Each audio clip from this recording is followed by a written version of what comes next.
Hi, everybody. This is Robert Rock, and welcome to the Durham Craft Beer Talk. We're on location today at Fork River, and very excited to be here. Joining me at the mic today is Dave Reed, one of the owners, founders of Fork River Brewing.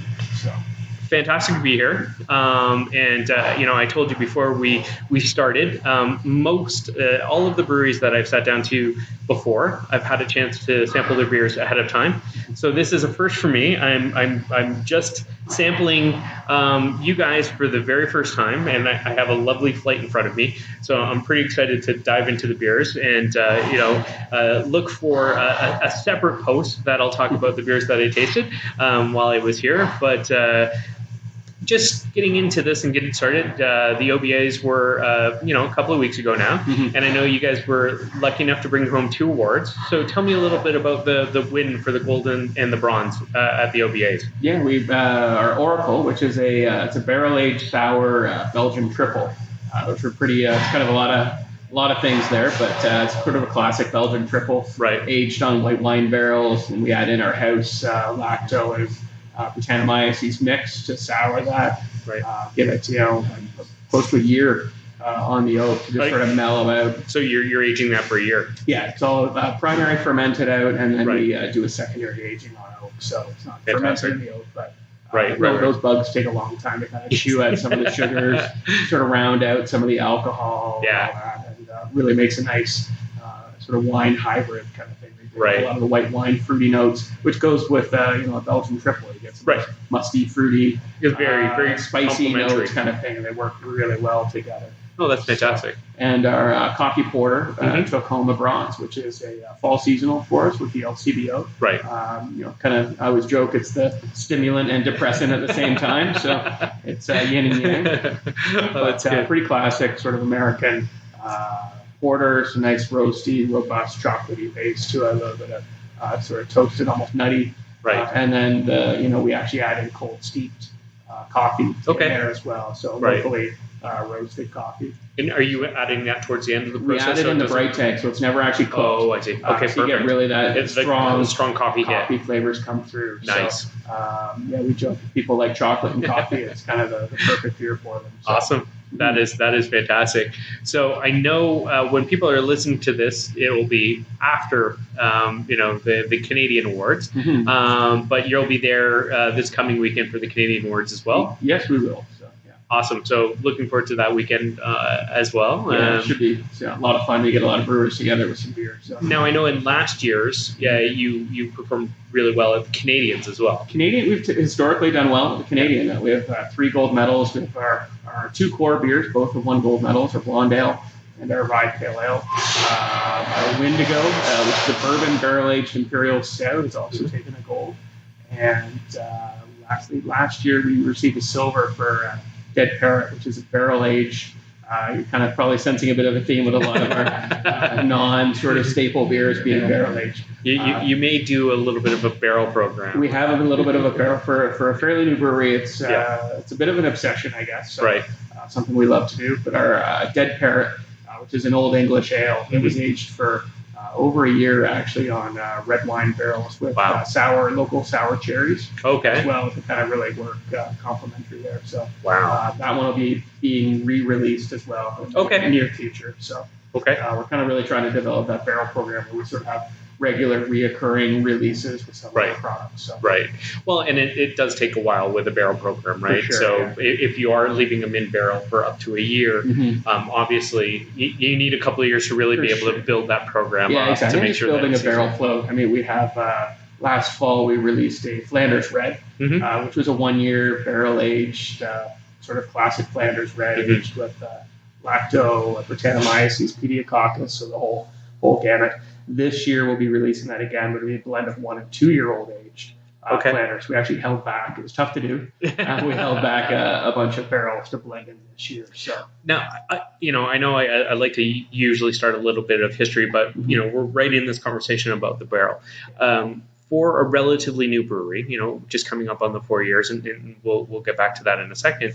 The barrel program is a bit of a risk for any craft brewer because if you have beer sitting in a barrel for a year and not bringing money back into the till, that is a huge risk that any brewer takes. So, I commend you on the courageousness of really going in wholeheartedly to this barrel program where something is being stored for a year, and that's money out of the till. Yeah, it's basically you've brewed the beer, you paid for the beer, you paid for the equipment or the ingredients, right? The equipment's been tied up, and then you're tying up more capital in barrels and space. They take up a fair bit of space. And from a purely economics perspective, I mean, if you do an IPA or some other type of ale, the point from getting everything to getting a return on investment can be relatively short. Yeah, and be 3 weeks, based 2 to 3 weeks from brewing to, and that's a beer. It's an IPA or something, which we do too, that needs to be fresh, right? You want that out, you want it sold, you want it consumed as quick as possible. Oh,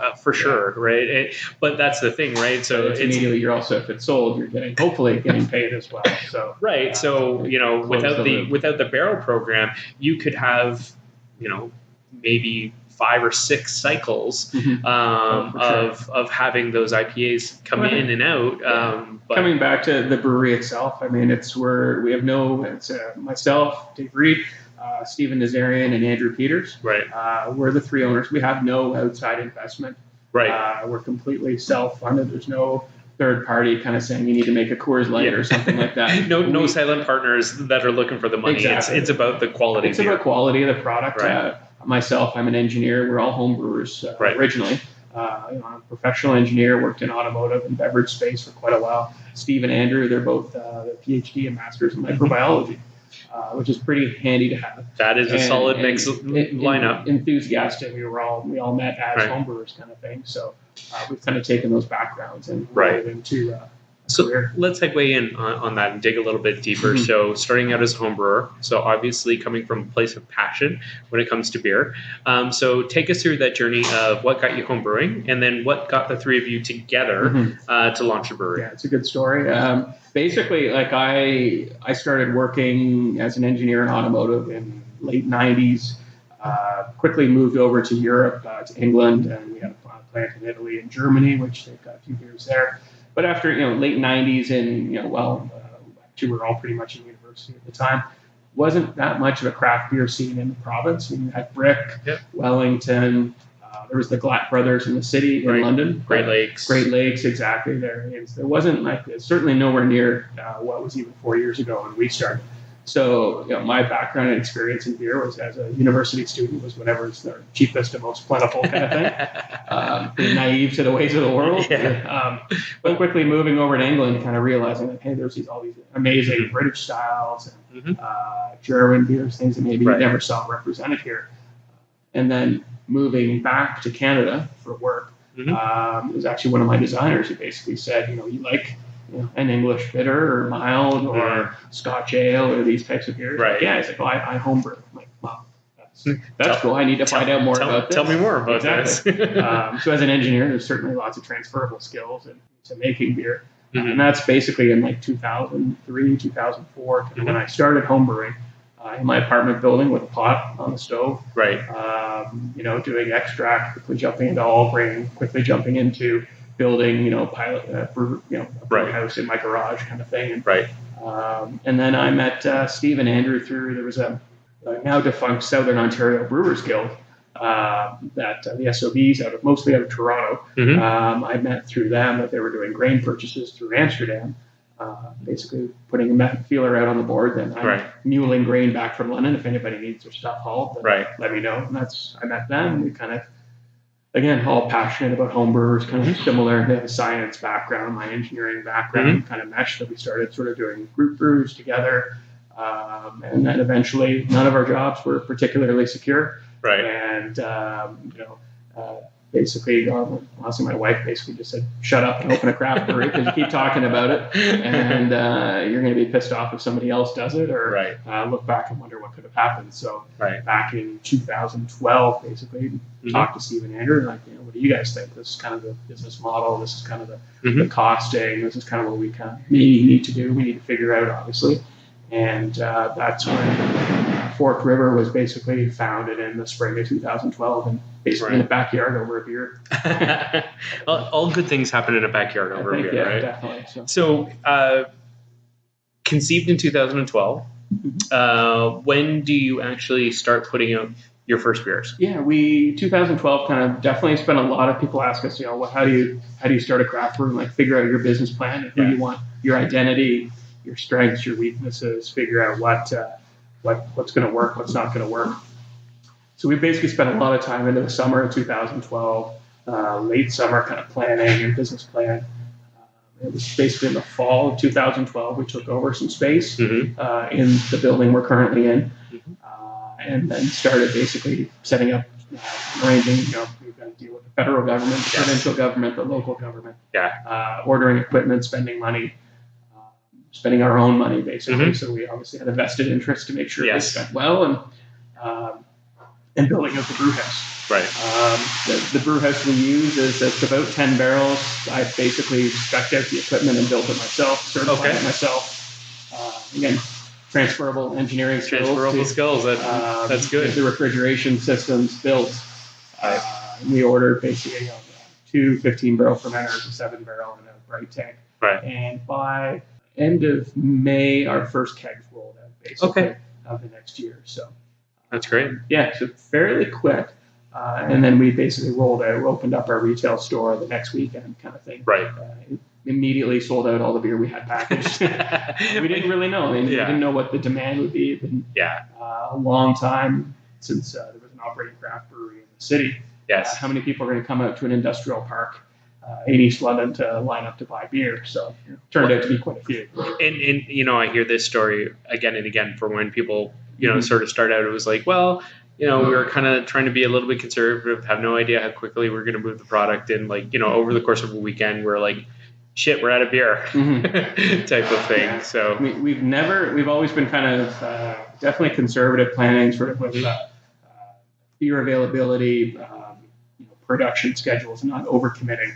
We've never really run out of beer for a licensee. We've always had beer available at the brewery. If it wasn't in a bottle form, we did those first couple, or the second and third weekend. Right. It was fill growlers as fast as we could. We've always had product. We've always tried to maintain that we have capacity to produce more beer. Perfect. So that under promise and over deliver kind of thing always. So. Right. So let's talk about the beers themselves a little bit. So walk us through the anchor beers. What are the beers that someone who is enjoying the product can know that they can get on a consistent basis year round? We have 2 core brands. We have our Capital Blonde Ale. London was proposed to be the capital of Upper Canada by John Graves Simcoe, sort of capital denied. So we're kind of play homage to that. And even the name of the company, Fork River Brewing, was basically brewing in London, was founded at the Forks of the Thames with Labatt and Carler. Right. So again, playing homage to that. And water and river always seem to go well with beer. Well, water is an important component. Fairly integral ingredient. So our blonde ale, we kind of always joke, it's a gateway craft beer. Because there's a lot of London itself, especially when we opened, it's definitely changed a lot since then. It's fairly new to craft beer. It's been about 15 years since the Glad Brothers shut down. Right. And kind of always considered a Labatt's town kind of thing. And that stigma, I think, is disappearing all the time. It's disappearing, but I mean, it's an interesting spot that you're in. I mean, and to get to the 4-year mark is great because you are looking at a town which is a little bit dominated by the fact that you have the Labatt head office. Carling's here, and Molson spends a lot of money in this town they as well, right? As an opposition to the fact that the Labatt head office is here. So they're always kind of battling each other. Right. I take this, you take that. Yeah, you have the two. Kind of the two turf, a little bit of a turf war on the Labatt. Yeah, so I mean, you're at ground zero in a turf war between the two mega powers of brewing, right? With the fact that each of them are on either side of the big two around the world. But I think more and more there is that big space that's being carved out for craft. Oh, for sure. And people are finding that. So. Definitely with the, you're talking about the gateway beer. The gateway beer is the critical importance. For somebody who's like, you always get the people come in and say, I love IPAs. I drink Pete's. Like, well, it's not really an IPA. But why don't you try our blonde ale? It's a good segue. I mean, honestly, it's that the blonde was a beer as a home brewer that I constantly was kind of brewing and tweaking. It's a very simple beer. Yep. It's a very clean beer. It technically There's a lot of thought and effort put into making that the best, cleanest, solid all-around beer. It's kind of one that I go back to all the time because it's when I just want to have a pint or two kind of thing. Right. It's a great beer to do that. It's also a great beer to hook people into craft beer. It is. You get a lot of people come in and go and scared of the big hoppy IPA or something, or it's too bitter, or it's too dark, that's too much flavor. But you can bring them in and go, this doesn't have to be a big scary thing. You can have a well-crafted, solid beer that generally anyone can enjoy. Right, and I agree. And one of the things I always find interesting with a lot of the craft brewers that I speak to, they won't even necessarily have a lager in their lineup, but they will have always a blonde ale as that gateway beer for the person who is scared.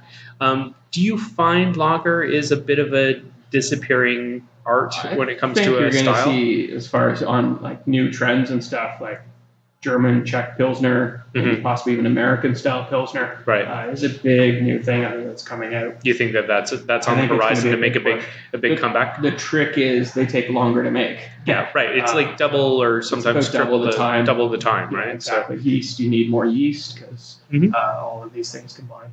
Last year we released our first, maybe over 3 years before we actually even released a lager. Right. We did 3 last year. We're re-releasing our German Pilsner the coming week or so. Sort of a classic German noble Pilsner. Right. Again, clean, approachable. It's fairly, for the style, fairly hoppy, but sort of those biscuity, toasty, malty notes kind of balance that out. So, but I think you'll see a lot more lagers popping up. And do you see some of the cross-pollination? Because I know one of the trends that I'm seeing from a lot of companies coming out is I don't want to do a straight lager, so they're doing a hopped lager. Do you see that as a growing trend, or do you think people are going to get back to that core style and brand? I think it'd be the European-style Pilsner or something that is a little bit hoppier. You're in the 30, ours is in the 40, low 40 IBU range kind of thing. It's a different hop profile, though. You're not going for big citrus or pine notes or resin. You're basically looking for that sort of noble German sort of, even we get into tweaking our water profiles to speak to beer properly. It's interesting. It's the first time I've heard somebody tell me that they're actively looking to tweak the water. We do that for tell me a all little of our bit beers. about that process. Basically, you've got a ratio of chlorides and sulfates, and frankly, I always get it wrong. But the more chloride, it could very well be. It's a disclaimer, this is probably wrong, but the idea is right. More chloride ratio, higher the chloride to sulfate ratio, the more you're going to accentuate the hops. It's kind of like salt. You're seasoning your food. You're seasoning your beer. You're seasoning the beer, If your sulfates are higher, then you're going to get more of a malty note that comes through from the beer. We're pretty fortunate here that our water is it's direct source from Lake Huron. London's one of the only cities in the world, basically, that has dual redundant water supplies. If that one were to fail, we get supply from Lake Erie. Which is basically similar, pretty much the same mineral profile. The hardness plays a role. As far as pH, the minerals that are there, yeast need a certain amount of magnesium and other minerals to thrive. So you're actively testing the water on the front end. We get from the city, basically. The city's active. We get the city water reports. It doesn't really change. The Great Lakes, it's pretty much the same water. It's pretty consistent. It's not like we're getting a well from somewhere that's changing well to well. Whereas like a city like Kitchener or something is all well sourced. And then we basically go in and tweak by adding calcium chloride, pickle salt, basically, or gypsum to basically get the proper chloride sulfate ratios for our beer. IPAs, you're trying to focus on the hops, not the malt. English styles, you're tweaking back to the malt. So we do that for pretty much all of our beers. It doesn't take a lot of tweaking. But it's just something that, as a home brewer, that was something I was adjusting batch to batch to kind of, as an engineer, to experiment and try different things. And see what, adding like 2 to 3 grams of calcium chloride in a batch, what it did to the beer. How it would change the taste profile. So, interesting. Very interesting. I said that, in speaking to a lot of breweries and even master brewers, it's the first time somebody's actually specifically called out that I'm also playing with the water as well as the ingredients. That's historically why you find that like a beer from, say, Burton-on-Trent always has that mineral sort of Right. sharp hop bite. It's because their water is very hard. Right. Where other breweries, they kind of always taste similar. It's because that's the way the water is 99% of the beer. Right. No, absolutely. No, it makes perfect sense. Yeah, but luckily we have fairly neutral water here that we can basically build up the profiles to suit those sort of historical styles or styles of beer. Oh, fantastic. Well, we talked about those anchor beers that are. We also have the Riptide. Yes, the Riptide Pale Ale, which is a bit darker, a little bit stronger. Right. It has rye malt in it too. Gives a bit of spicy pepperiness. It is in the mid-30s IBU-wise, so it's a little bit hoppier. It's a little bit higher alcohol. It's kind of that stepping stone beer for somebody who maybe wants something a little bit darker, a little stronger. They're moving up. Kind of I kind of always joke it's kind of a hybrid English-American pale ale. Right. It's a little bit maltier than a typical American. Right. But it's also a little bit maybe hoppier than a typical British pale ale. Okay. It's kind of a balance of those solid two hybrid sort of between the two styles. Exactly. And again, if we're looking at the sort of the migration, if somebody starts on the blonde ale, then you can migrate them to the Riptide before you get them into the. Or you get people, I only like dark beer, like strong dark beer. And do you? Do you really? Or you like the color? Maybe try this one. Kind of thing. So again, it's the macro drinkers out there are still 90-95% of the market. You need a hook in you need sort of that hook to draw them in.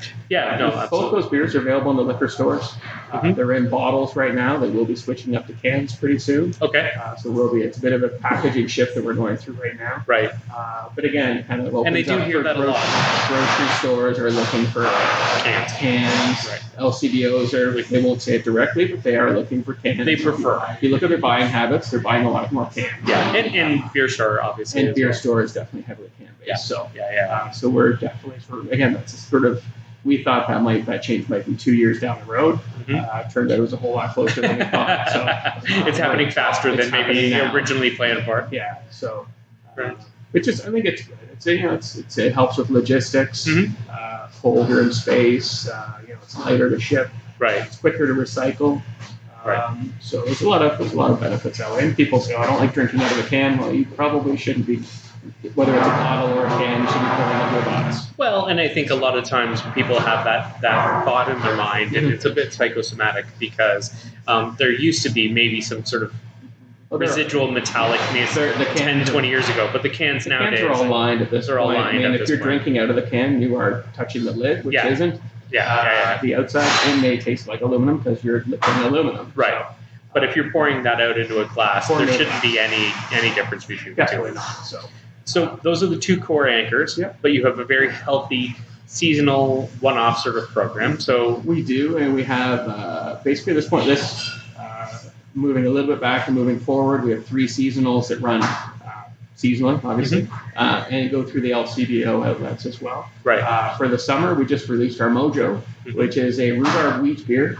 It's about 4.5%, sort of classic, sort of American wheat base. We use it's all Citra hopped at the Whirlpool, so we're trying to get a lot of those aromas and flavors through without the strong bitterness. And then we actually add in before packaging cold pressed rhubarb juice, to give a little bit of tartness and a little bit of acidity in the finish. I literally have one in my hand as we're talking about it, and definitely the rhubarb is there. Yeah. So it's not sort of a back end accent note. You can through the entire drink of it, the rhubarb is there and it's present, and it's very lovely. As a person who grew up. With a classic sort of Ontario, like you go really outside of Ontario and people like rhubarb. What is that? What is that? That's the thing? weed that grew that we just mowed over. Exactly. But and I find that it's also well balanced though, because sometimes beers with a fruit additive to it can drink a little sweet. Yeah. I'm not getting any of that sort of cloying sweetness at the end. The rhubarb juice is just basically like face imploding sour. There really isn't a lot of people say it doesn't taste like rhubarb. It doesn't taste like a strawberry rhubarb pie. Yeah. Because it's just rhubarb. Yeah, no, because that's how people normally acidity, brightness. Yeah. Well, even eating rhubarb, you always add sugar to it because rhubarb is not sweet. So if we think fruit, we think sweet, but that is not what rhubarb brings to the table. I think as a sort of a brewery philosophy, we're not trying to be heavy-handed and hit people over the head with fruit, vegetable, or coffee porter has a fair bit of coffee, but it kind of works. We're always striving for that balance, approachability, and just a solid, well-crafted, reliable beer, kind of thing. So.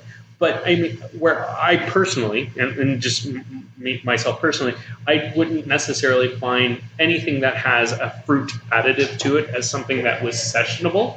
I can see this being a sessionable beer. You can have multiples of these beers. It's a patio pounder kind of thing. It's patio pounder for sure. It's nice thing crushable for a licensee. It's not 7 or 8%. So if they want, any licensees want beers that people can have too. Right. People are draft sales overall are down because you can't obviously don't drink and drive. Right. It's not worth. You shouldn't do that.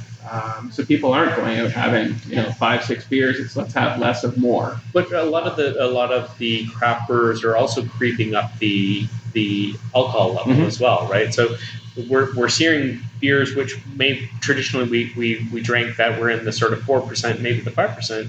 Now we're getting into the high 6s, low 7s with some of those. So that does change how many you're going to have over the course of a session of having a couple of beers with friends. Sure. So Mojo is summer seasonal. It's now in cans. It's in liquor stores across the province. Not every store, but it's in liquor stores across the province. They're Ottawa. Have to double check Durham area, but it is available. Right. If they don't have it, ask. We always people ask how can we help, and just ask your LCBO. Right. They'll call us and bring it in. We have no problem delivering beer. If people want the beer, we'll get it there. We'll talk a little bit more about the distribution end of that, but I think something that people forget is the LCBO can be a bit of a demand location as well. So people go in and treat it like a grocery store. If they don't have a product in, they don't have the product in. I can't buy it. And they don't realize they can actually at store level has that power, the individual power of ordering. So if you talk to somebody there and say, I really want this beer in, and you guys aren't carrying it, can you order it? They will. They will, for sure. Because they just want to sell product. When we first started distributing through the LCBO, we actually had one of our great stores in London's been awesome support for us. One of our great stores in town, they were actually the stores themselves can trade.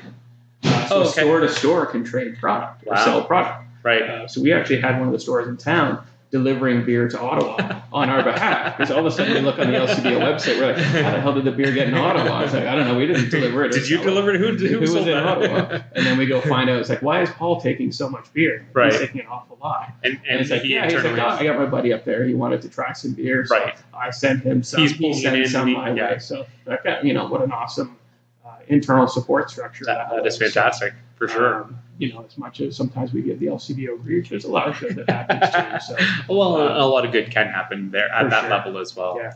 So, then coffee porter, Mojo for the summer, so that'll be available into September. Coffee porter kicks in for the fall. Right. We talked a bit about that with cold pressed coffee, full steep coffee. And then at Christmas, we do a bourbon-aged imperial stout for the LCBO. This fall, we'll also be releasing our Flanders Red, which last year we sold out in a week kind of thing. And we had no idea it would sell so fast. But, frankly, one of my favorite beers. Takes 1, now 2 years to make it. But, just a fantastic sort of classic Flemish red. Right. Very sour, very tart, once you hit wine-like, Once you hit that stride, though, right, it is now easily available year over year once you get going with that after. For sure. It's just getting through that hurdle kind of thing in a long time. And that's, again, something back to our sort of brewery philosophy of let's put together a solid list of basically barrel-aged beers. Like pick the one, we've done quite a few. Let's pare it back per se, which the sad thing is every beer is a favorite for somebody kind of thing. Craft beer guys, they're pretty vocal about what they like. They are. That we can go back and do, like we have our Hansel and Gretel as a white wine aged farmhouse sour. That's it's one that's a little bit quicker to make, so it's a little bit lower alcohol, but we can have that available quarterly. Right. We need to build to that. The plan would be to have sizable quarterly releases. Right. Flanders, that's going to be a 1 year type thing because it takes 1 to 2 years to make. So kind of the availability can kind of align with the production cycle for those beers. We have. So it's finding those gaps in the production cycle to keep the anchor beers going, or to keep the blonde core beers, the seasonals, those all have to go out. They have to go out. They have to meet the demand. So exactly, there's distribution out there for them. The LCBO is getting pretty tighter on the quotas that you need to sell a certain amount of product per store on average to maintain your SKUs. Because you look how many craft beers there are available. Those SKUs are getting tighter and tighter. Whereas they've told us before they had 25 beers submitted for a seasonal. Now they're getting 225 beers. Submitted. So it's becoming much more difficult for that. It is, now tell me a little bit more about outside of the anchor beers, outside of the ongoing seasonal beers. What's driving you to make the other beers, right? So what is the one-offs, or what is the occasionals that it comes back to? Again, we don't have we have no outside investors saying you need to make a Coors Light, you need to make this. It's kind of what resonates with Steve Amber and myself. We're out there trying other breweries' beer and seeing what's. I really like the way that style's going. I like this. And then, frankly, we'll just make it. So really, it's just inspiration. It's something that'll hit you. We haven't tried this before. I've had this style of beer from beers that we've liked, kind of thing. We've seen great examples of, and thought, at the end of the day now, as when we opened, we were primarily selling in London, and our batch, we were maybe just doing for the test beer, maybe 1,000 liters. Really not a huge problem to sell that, as long as it's not some ridiculous out there beer. Now, as our production has grown, our distribution has grown, and we do need to kind of keep an eye on. We're not making some unsaleable beer. We do sell the beer. At the end of the day, selling beer pays everybody's salaries, it pays their rent. Exactly. That's why we have approachable beers as core critical. Exactly. To make sure we're here. But it's beers that have resonated with us, like Catch 23. It's a sort of a Northeast IPA that was kind of just a style that I liked. And basically, I brewed up a couple basically homebrew batches for cast days, and then that was pretty popular. We tested it out here, poured it at cast days. It came in third, I think, in their IPA challenge. So it's like, all right, maybe we need to make more of that. So I'm looking at it right now, and often with the Northeast IPAs, they're really juicy looking. It basically looks like a glass of Five Alive that tastes like beer. Yours is very. It looks like beer. It's pretty clear. It's very clear. I think the keg has settled a little bit out. So. No, but I haven't actually tasted it yet because I was just finishing the Mojo. But it's clear, and it speaks to, I was speaking to another brewer, and they're like, we would really like our Northeast to come out cloudier, but, we don't want to actually go in and add things to it just to make it cloudy make it cloudy. Beer is beer. Throwing flour in the kettle to make it hazy kind of thing. And do that. Lactose and a whole bunch of other things that people are throwing it in just to get that look. So, I think as a beer drinker, and most people who are listening who just love beer, it's not necessarily about how it looks, but how it's going to taste. Exactly. That struck me when I was looking at it. I'm like, I've seen some that are crazy that have gone through that whole process just to make it look a certain way, but it's more about the aesthetic and not about the taste. There's a lot of it's a very burgeoning new style. There's a lot of interesting things happening, and some work, some doesn't. So, this is the second time we've done this one, so we're still probably tweaking it too. So. It's basically pretty much all late hopped, and then massive dry hops, Citra and Mosaic. So tell me a little bit about some of the styles. In front of me, I have the 23, Catch 23, which is the Northeast IPA. I drank the sour, the Berliner, which was, I got to tell you, it was fantastic. It was a very good sour. That's the first kettle sour. That is a really good kettle sour. And on the show, we talk about it often, that I think the sour is going to be this summer's Radler. Everybody seems to be trying to jump onto it the way they jumped on the Radler last year. And that was an extremely well-balanced sour. I can see that as being a real entry-level sour for somebody who's heard about the style and hasn't necessarily tasted it. It drinks really well, but it's a very a fantastic example Clean, of the. It's clean sour, of the dry. There's a bit of dry hop. I think honestly it could use more, but it's balanced. There's a lot of for a beer for a kettle sour like that. There's a lot of ways things can go south pretty quickly. Yeah, exactly. So we're pretty we went through a lot of extra measures to make sure that we weren't aerating the beer while it was souring. Right. Acetobacter or any kind of weird. Right. Butyric. It doesn't take much for it to go baby vomity. It's true. So definitely, we're very happy with that. Yeah. No. And it's definitely something that we can kind of let's play with that some more kind of thing. Right. No. It kind of comes back to the science background of like Steve and Andrew and myself, the technical background, and we're trying to make the best, cleanest examples of beers we can. So, well, it's about execution, right? Well, people I think remember a bad beer more than a good beer. And can be very vocal about it too. So, yes, yeah. I mean, we've had beers we weren't happy with, and they didn't get released. Right. We've had beers where little something went wrong, and we pulled it back, and basically dumped a lot of expensive packaged product, but it wasn't worthy. It's funny, we tried it, and we're like, I've had beer like this from other breweries, but it's not for us. And we've gone to the point now where Steve, we have some lab space at the university that we do plating. Sort of microbiological contamination testing on pretty much all of our products, our yeast pitches, to make sure we did have an issue that the yeast pitch got contaminated. That can be a very expensive, way to throw away beer. Nothing as critical as yeast. Even down to keg cleaning, keg washing, all of those things. So again, back to the science and technical. Making sure we're doing the right things, and we're even seeing that from the LCBO that they're asking, what kind of testing are you doing? How are you? How can you guarantee your product isn't bad? They've had recalls now with beer that's been bad on shelves. People. I think a few people have been injured by cans exploding or all that stuff. And that's the last thing craft beer needs is absolutely bad PR that way. That when it's only 7% anyway, you got to make sure that that's a fantastic 7%. So, are there styles that, looking forward from a trend perspective, as the palettes evolve, as new trends come out? I mean, obviously, you already have a good representation of some of the burgeoning styles. Is there anything else from a style perspective that you would love to really play with and see what you can do? I think we go back to a lot of the barrel aging as being something that I think Steve, Andrew, and I both enjoy wine and kind of bridging some of those.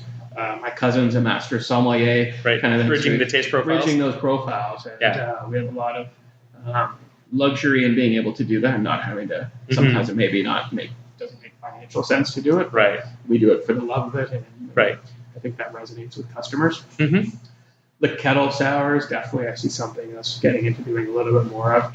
It's a quicker way. I don't think it has the same depth of flavor as something that's been aged on oak and soured with bugs.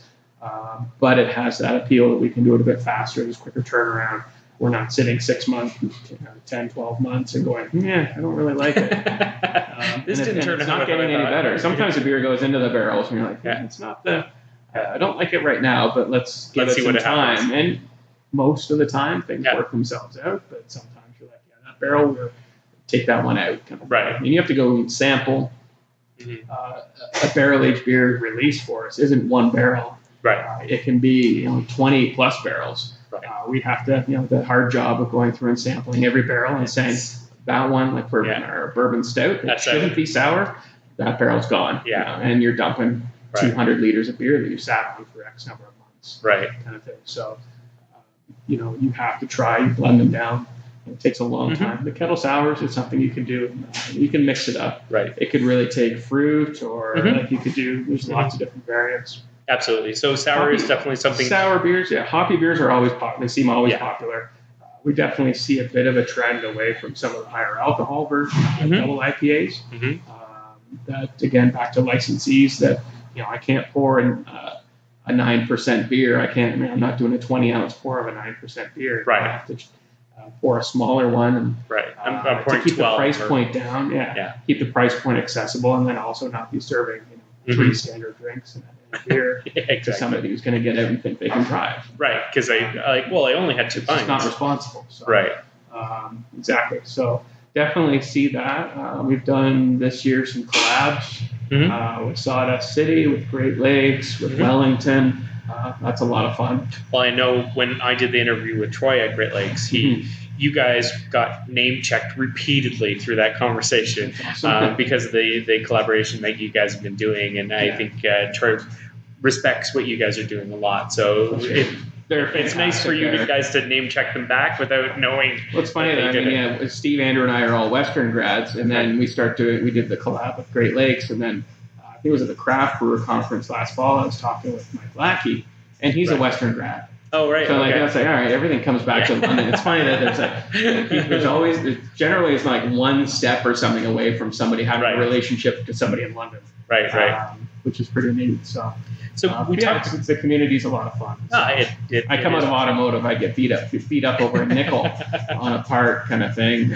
Right. Whereas here, we are competing. Right? I mean, at the end of the day, we do compete with the other great craft breweries in the province and outside, but we also work collaboratively too. So and I find that, and I say this a lot on the show, is I'm always struck by the high level of collaboration and admiration that you all have for one another, and I think it's right now it's that case where it is a burgeoning field still. You only have 7% of the market. Yeah. So I think working collaboratively and supporting one another is just simply rising the tide that's going to rise all of the boats, right? That's actually saying we use a lot of rising tide lifts all boats. So we're actively maybe trying to chip away at a Molson or Labatt's tap or one of the crafty Molson Labatt's taps. Not necessarily at Great Lakes or Railway City or somebody else. There's a lot of common enemy left for sure before the guns turn on each other. And you know what? They're going to be around. It's still like we get people saying go to a bar and I think we should convert all of our taps to craft. I'm like, whoa, you may not want to do that. We want you to be in business. Yeah. We think you should convert a good amount. Yeah. But you're still going to get people coming in who want that. Coors Light. If we get to a day where it's just craft beer everywhere all the time, I think we'll all be pretty happy. Yeah, I think everybody's going to be pretty happy. But, for sure, there's room for places to switch even to 50-50. And then you get places in town. We've got Milosh's craft beer pouring, and he is all craft. Right. But he has a very local, almost militant following behind him on that beer. That works for him. Yes. You'll see that more in Toronto. London, you don't see that as much. You see a lot of other places that say, I'm done with brewers retail. Right. I don't want to deal with them on delivery, so I'm going to switch to all Ontario craft. Right. And then other places that let's do a split of imports, domestic, and a sizable craft following. So, every place has to find a balance that's right for them. So one thing I often bring up in these conversations is I lived in the UK for a long time. You lived in the UK. One style of beer that seems to have just not have gotten a foothold here in North America yet is the bitter or the ESB. There's a couple of craft brewers out there who are doing versions of it. What is it about that style you think that just hasn't found the audience in North America? We've done. I mean, we've a couple times we've done a really solid English mild at like 3.5% kind of thing. A lot of people they're like, yeah, it tastes great, but it's almost too light. I'm like, really? And I enjoy it for what it is. Kind of thing. I kind of like it, but I can have 3 pints and I could still probably go cut the grass and not maul myself. So there definitely sometimes there's that stigma on lower alcohol or stigma with it's bitter. Maybe not in the craft beer community kind of thing, but it's an extra special bitter. Yeah, I don't want it's a term almost like bitter, but it's not really. Yeah, it's not bitter in the traditional sense. It's our collab we did with Wellington was basically English bitter, and it actually sold pretty well, pretty fast. I think it helps. That beer helped having Wellington tied to it. Right. Definitely a lot of name recognition that way.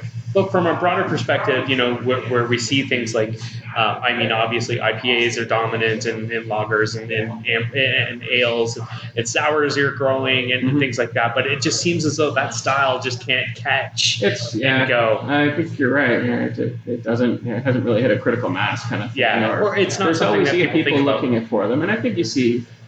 there's some breweries out there making some really solid. There is.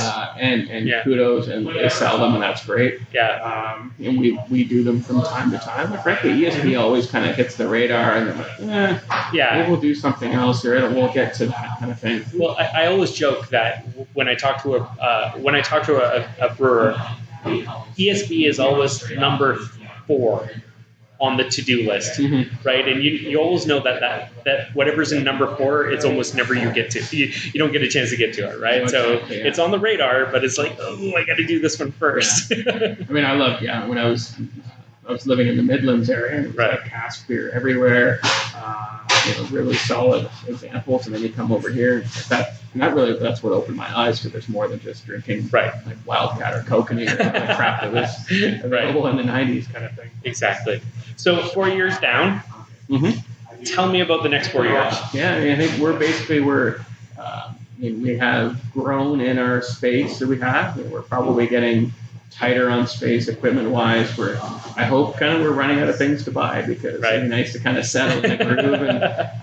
But there's always certain things to do that way, equipment capital-wise.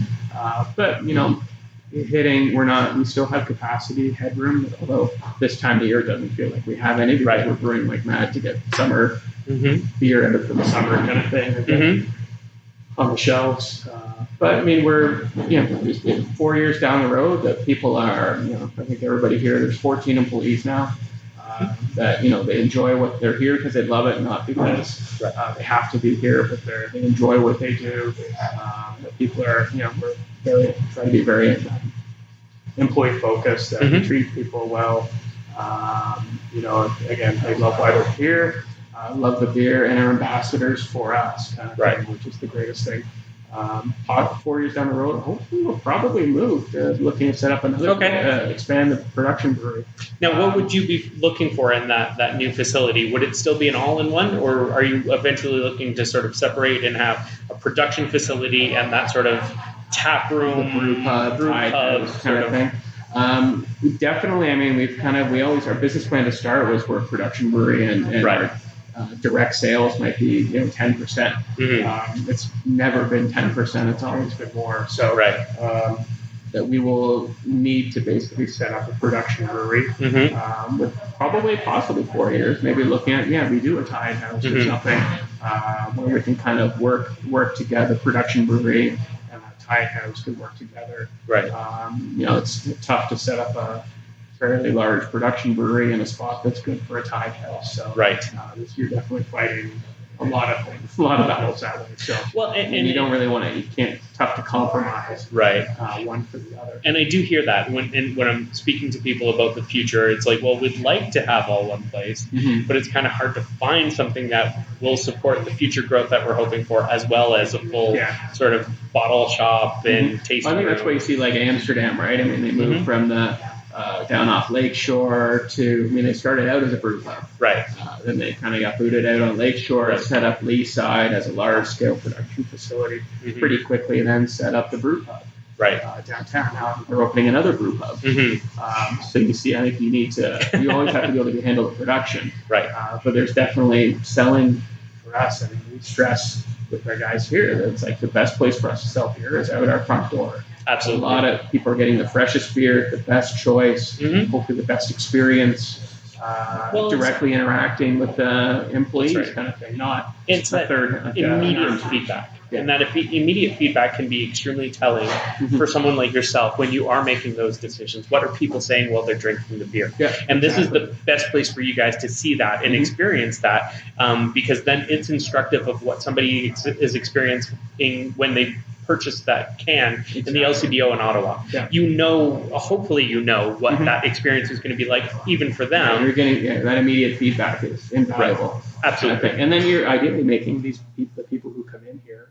It's a lot of regulars who come in. They become brand ambassadors. They they ask, how can we help you love the story, love the beer? It's like, just talk about it. I would Let say people know where to go to buy beer. in craft beer, if somebody finds a brewer that they love, it's not even a brand ambassador; they become a brand evangelist out there. I would say it's even stronger than that ambassador thing. Yeah. So that's 4 years out. A little bit more immediately. Tell us a little bit about Fork Fest. Yeah, Fork Fest. It's our 4th year anniversary. June 3rd, we're basically taking over the parking lot in front of the brewery here and having a fest.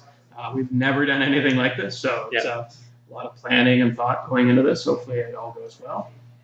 But we'll be running 20 plus taps of our own beer, some casks. Well, it's a party, so we've invited some of our friends. We've got Anderson Brewing, Anderson Craft Ales, the cooperative brewery in town, and Toboggan, as well, the brew pub. So they're sending beer down as well. So food truck here, some food. Right. We actually have the London Ice Cream Company they've made ice cream. Nice. With some of our beer in it as well. That's good. So there'll be beer ice cream is a double hit right there. That is good. Exactly. Yeah, it's awesome. And some other local artisanal vendors and stuff here as well. And that's going to Fork Fest, if you're listening, is Saturday, June 3rd, in front of the brewery. In front of the brewery, tickets available at the door. It's basically $5 to get in with a couple drink tickets. And that's starting at 11 a.m. and going until 9 p.m., correct? Until 9 p.m., exactly. Fantastic. So really looking forward to that. Again, it's just let's have a party, enjoy ourselves.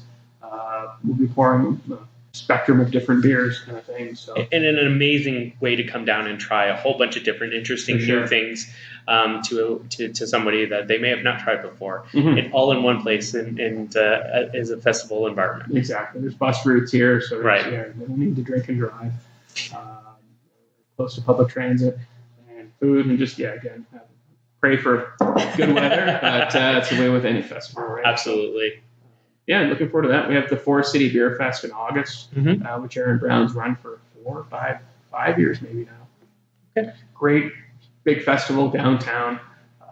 Last year we had 11 beers pouring over 2 tents, and it was pouring rain the whole day, but we still, people are fanatical. Kept everybody in the tents drinking them. Exactly, yeah. So it's a great time. There's a beer and barbecue show in town, so there's definitely getting to be more and more things happening. Beer or beer focused events. Right. We're at the Brewer's Backyard at Evergreen Brickworks on the weekend. Okay. I believe we're going back for that as well. So our beer is available in a lot of the liquor stores in the province, both beer stores in the city, and then bars and restaurants around. So again, even if you're at a licensee, your favorite pub or whatever, you can ask. You should be able to find it. They can call us. Right. So where we have reps in the area that can handle that kind of thing. Right. So, spread the good word kind of thing. Absolutely. And not every beer's for everybody. So that's the thing. That's why we're kind of trying to cover off, try to do everything well. And then even we're trying to let's do more of less.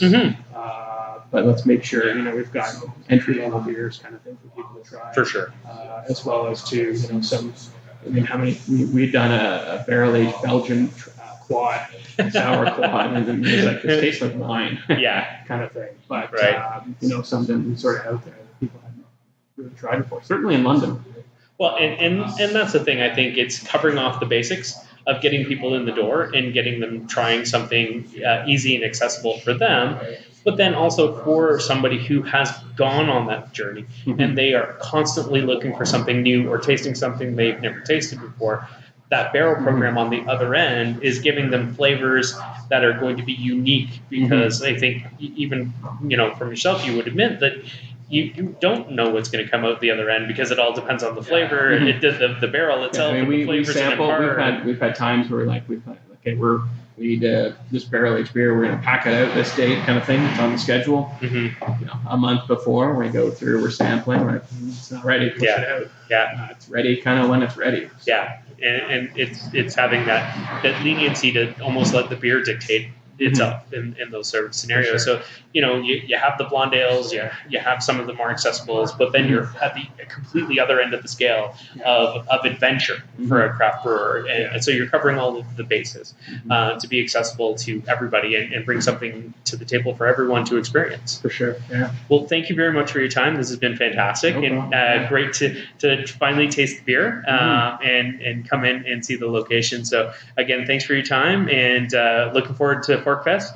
So again, a quick hit Saturday, June 3rd from 11 to 9 at the brewery. So if you're in the area or want to come to the area, please make sure you're here. Down. I mean, if you're in the area outside of June 3rd, come to the brewery. Come down anyway. We have the tap room. We do tours on the weekend. Right. Come in, have a beer, flight of beers, or go if you can't make it down, go to your LCBO kind of thing and ask, or bars, restaurants kind of thing. We do distribute from like Ottawa to Windsor. Right. Core market is London. Toronto's growing pretty solid. We're kind of definitely pushing out and trying to spread the good word kind of thing. So excellent. Very excited. Again, thank you very much for your time. And everybody out there listening, you keep drinking craft beer and we will keep talking about it. Cheers, everybody.